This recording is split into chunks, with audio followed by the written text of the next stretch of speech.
Today is Joni Mitchell's birthday. Let's talk about Joni Mitchell. Joni Mitchell was born Roberta Joan Anderson on this day in 1943 in Fort Macleod, Alberta, Canada. When she was 11, her family moved to Saskatoon, which she considers her hometown.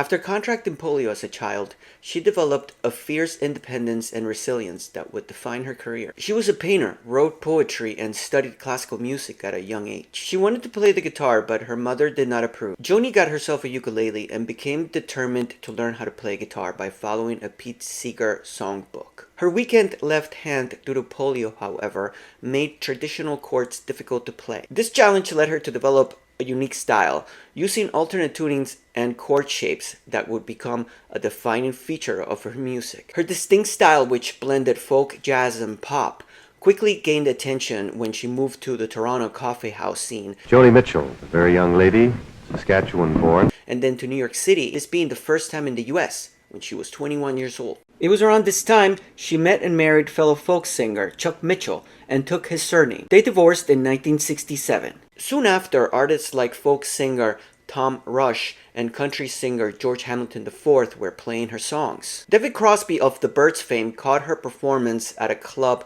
in Coconut Grove, Florida, and was in awe of her talent, inviting her to come to LA to share his connections and possibly get her a record deal. She was signed to Reprise Records, releasing her first album, Song to a Seagull, in 1968, and then Clouds in 1969, the latter featuring songs covered by many artists like Both Sides Now and Chelsea Morning. In 1970, she released Ladies of the Canyon, which would eventually go gold, and included Big Yellow Taxi, one of her most popular songs that has also been covered extensively. They paved paradise, put up a parking lot. Blue followed in 1971, an album that has been widely praised as a masterpiece and has been called one of the best albums of all time. Intimately confessional, exploring themes of love, heartbreak, and self-discovery with poetic depth and melodic complexity, the album was a hit, reaching number 20 on the US Billboard Top LPs chart. My old man, he's a singer in the park. Further successful albums followed, like For the Roses in 1972, which reached number 11, including her first top 40 hit, You Turn Me On, I'm a Radio, peaking at number 25 on the singles chart.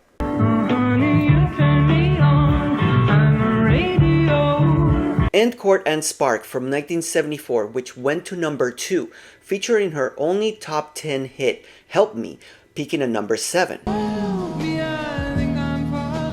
Known for a distinctive open-tuned guitar style and soaring soprano, she influenced countless musicians, such as Prince, Bob Dylan, Suzanne Vega, Alanis Morissette, Jewel, Taylor Swift, Phoebe Bridgers, Lana Del Rey, and the list is endless. Joni's legacy extends beyond her music. She's also a gifted painter, and her artwork has graced many of her album covers. Though she retired from performing in the early 2000s, her work remains timeless as it continues being discovered by new generations. For her legendary contributions to music, she was inducted into the Rock and Roll Hall of Fame in 1997. So, it's my pleasure to induct Joni Mitchell into the Rock and Roll Hall of Fame. Today, Joni Mitchell is celebrated as one of the best songwriters of all time, an artist that broke boundaries, challenged norms, and will forever be remembered as an icon for her innovative approach to music, especially as a woman in rock history. Happy birthday, Joni Mitchell.